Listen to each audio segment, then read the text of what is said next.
नमस्कार. आपण पाहत आहात NK digital media news channel. आणि आपण 3 तिसरे 2 वेळ नापास. इयत्ता 6वी पर्यंत आपल्याला वाचता येत नव्हतं, पण असंच ढकलत 6वी पर्यंत आपण आलो होतो. पण आपल्याला 6वीत सुद्धा वाचता थोडा येत होतं, पण आपण पहिला बेंच कधीच सोडला नाही. पहिल्या बेंचवरच बसायचो, येत तर काहीच नव्हतं. आणि आमचे वर्ग शिक्षक ढोले सर होते, ढोले सर. आणि ढोले सर वर्गात आले, त्यांनी माझ्याकडे बघितलं की ढोले सर मला म्हणायचे, वशा कधी तर मागं बसत झाले का? तुला बघितलं की काय शिकवायचं तेच विसरून जातोय मी म्हणायचं सर काय नाही आलं तर चालेल, पण पहिला बेंच आपण कधीच सोडणार नाही. आणि मग घटक चाचणी होती, आणि घटक चाचणीच्या वेळेला सर माझ्या जवळ आले. इकडे बघा रे. सर माझ्या जवळ आले आणि सर मला म्हणाले, हे बघ वशा, घटक चाचणी आहे, पहिला पेपर मराठीचा आहे, आणि तुझ्यामुळं माझा विषयाचा मराठीचा निकाल 100% लागत नाही. तू नापास होतोयस, आणि जर या घटक चाचणीमध्ये तू नापास झालास तर कुत्र्यागत मारणार, तेवढं लक्षात ठेव. पेपर कोरा सोडायचा नाही, जे काय असेल ते सगळं लिहायचं, पण पेपर भरायचा. आणि तुम्हाला खरं सांगतो, त्यावेळेला आमच्या गुरुजींचा मार म्हणजे लय डेंजर होता. एक जर रपाटा घातला गुरुजीनं, 2 गोष्टी नक्की. एका रपाट्यात एक तर चडी वली, आणि वली नाही झाली तर नक्की पिवळी.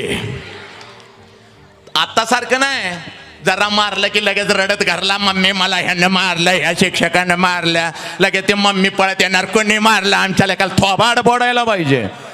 आमच्या वेळेला आमचं गुरुजी असं मारायचं, खाली घालून मारायचं. मग माझ्या डोक्यात आलं, आता सरांनी तर सांगितलंय कुत्र्यागत मारणार, आणि आपल्याला तर पेपरात काहीच येत नाही, काय करायचं?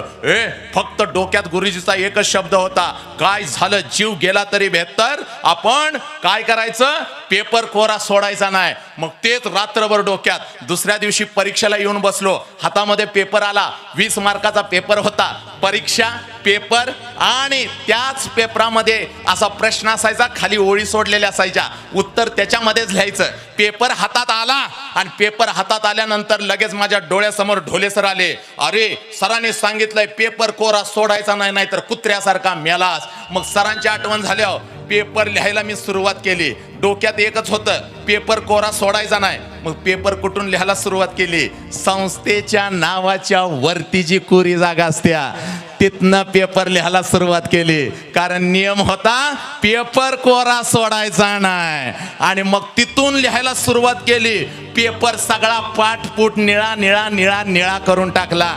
काय लिहितो तो माझं मला पण कळत नव्हतं. सर विचारात पडलं, वशा एवढं लिहायला काय लागलंय? पण चेहऱ्यावर असा एकाग्र भाव आणून असा पेपर सगळा निळा केला, आणि सरांच्या हातामध्ये पेपर दिला, आणि मला मार्क पडली 20 पैकी 2.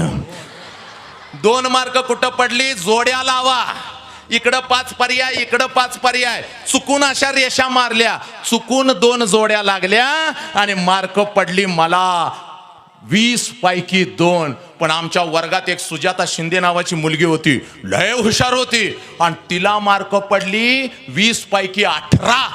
पण सराने हातात काठी घेतली आणि त्या सुजाताला मारायला सुरुवात केली. आणि सर मारत मारत तिला म्हणायचं, काय उपयोग आहे 18 मार्क पडून? 2 मार्काचं कोरं कशाला सोडलंयस? त्या वशाचा पेपर बघ, 2 मार्क पडल्यात, पण पेपर कसा भरलाय?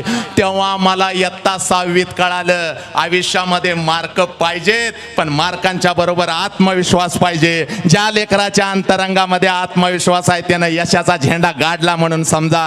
आणि म्हणून पोरानो, पहिला महामंत्र मी तुम्हाला देतोय, जेवढा अभ्यास कराल त्याच्यापेक्षा कितीतरी पटीने आत्मविश्वास तुमच्या अंतरंगामध्ये पाहिजे. लक्षात घ्या, हा आत्मविश्वास येणाऱ्या 1 तासामध्ये तुम्ही इथून घेऊन जायचा आहे. आत्मविश्वास प्रबळ पाहिजे, आत्मविश्वास. कारण मी बघतो मुलं डॉक्टर झाली, इंजिनियर झाली, वकील झाली, वैज्ञानिक झाली, तरी सुद्धा तीच लेकरं आज आत्महत्या करतायत, तीच लेकरं आपल्या आई बापाला वृद्धाश्रमामध्ये ठेवतायत. म्हणून पोरानं सांगतो, मार्कांच्या बरोबर जर तुमच्या आयुष्यामध्ये काय हवं तर त्याचं नाव आत्मविश्वास आहे. आणि ऐका रे पोरानो, पेपरात मला 2 मार्क पडले होते, पण ज्या वेळेला सध्याचा पेपर सरांनी तपासला, सध्या म्हणजे कोण, माझ्या बेंचवर बसणारा माझा लंगोटी यार, त्याचा पेपर जेव्हा सरांनी तपासला तेव्हा सरांना ताप आला, सरांना थंडी वाजायला लागली आणि सर वर्गात असं स्वेटर घालून आलं. मी म्हणलं सर आजारी पडला काय? सर म्हणलं अरे वशात तुला 2 तर मार्क पडल्यात,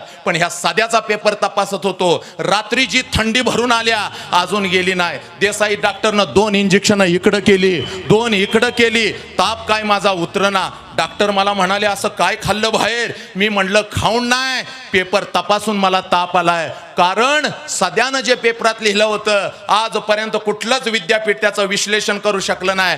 तर त्यावेळेला आम्हाला एक वाक्यप्रचार आला होता, वाक्यप्रचाराचा अर्थ सांगून वाक्यात उपयोग करा, 2 मार्काला होता. आणि वाक्यप्रचार काय होता? रसातळाला जाणे म्हणजे काय? आता आपल्याला माहित आहे रसातळाला जाणे म्हणजे उद्ध्वस्त होणे, नष्ट होणे, अस्तित्व संपणे. पण त्या काळात जे सदानं लिहिलं होतं खतरनाक होतं. तर सदानं काय लिहिलं होतं? रसातळाला जाणे म्हणजे काय? सदानं लिहिलं रसातळाला जाणे म्हणजे मटण वरती येणे.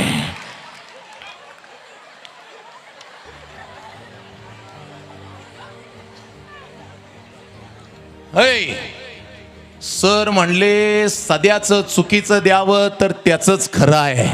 रसा भांड्यातला खाली गेला की मटणाचं तुकडंच वरती येत्यात. आणि जर सध्याचं बरोबर द्यावं तर संस्था माझ्या टिंबटिंबावर लात मारून मला घरला हकलून देईल. म्हणजे अशा अवस्थेत आहे, अशा अवस्थेत आपण होतो. तरी सुद्धा लेकरांनो आपलं शिक्षण काय आहे? BFA bachelor of fine arts in Bharatanatyam, Nalanda नृत्य कला महाविद्यालयाचा मी विद्यार्थी आहे, लक्षात घ्या. और बता कैसा चल रहा है तेरा क्रिप्टो शेयर्स म्यूचुअल फंड्स वगैरह? ठीक ही है, अभी तो मार्केट बहुत वॉलेटाइल हो गई है. मार्केट तो बढ़ जाएगा यार, तो दिल छोटा मत कर. वो तो बढ़ेगा ही. वैसे तू इन्वेस्ट क्यों नहीं करता इन सब में? रातों रात प्रॉफिट हो सकता है. बात एक रात की नहीं है ना दोस्त, लॉन्ग टर्म की है. पापा कैच. अब मैं बैचलर नहीं हूं ना, इसका पापा हूं, तो पूरी फैमिली के बारे में सोच समझ कर ही इन्वेस्ट करता हूं. जैसे फ्यूचर जनरली का लॉन्ग टर्म इनकम प्लान, जहां पॉलिसी लेते ही इनकम आनी शुरू हो जाती है. समझा? समझ गया भाई. ये फ्यूचर जनरली का कौन सा प्लान बताया? Long term. Future generally long term income plan देता है 6 गुना तक की टैक्स फ्री रिटर्न्स की गारंटी और साथ ही साथ अगले महीने से इनकम पाने का ऑप्शन भी, ताकि दुनिया भले ही ऊपर नीचे हो मगर फाइनेंशियल सिक्योरिटी हमेशा बरकरार रहे. नीचे दिए लिंक पर क्लिक करके आज ही अपनी फैमिली को लॉन्ग टर्म के लिए सिक्योर करें, क्योंकि सबके लिए पापा, पापा के लिए हम. Future Generali India Life Insurance, भरोसा पापा.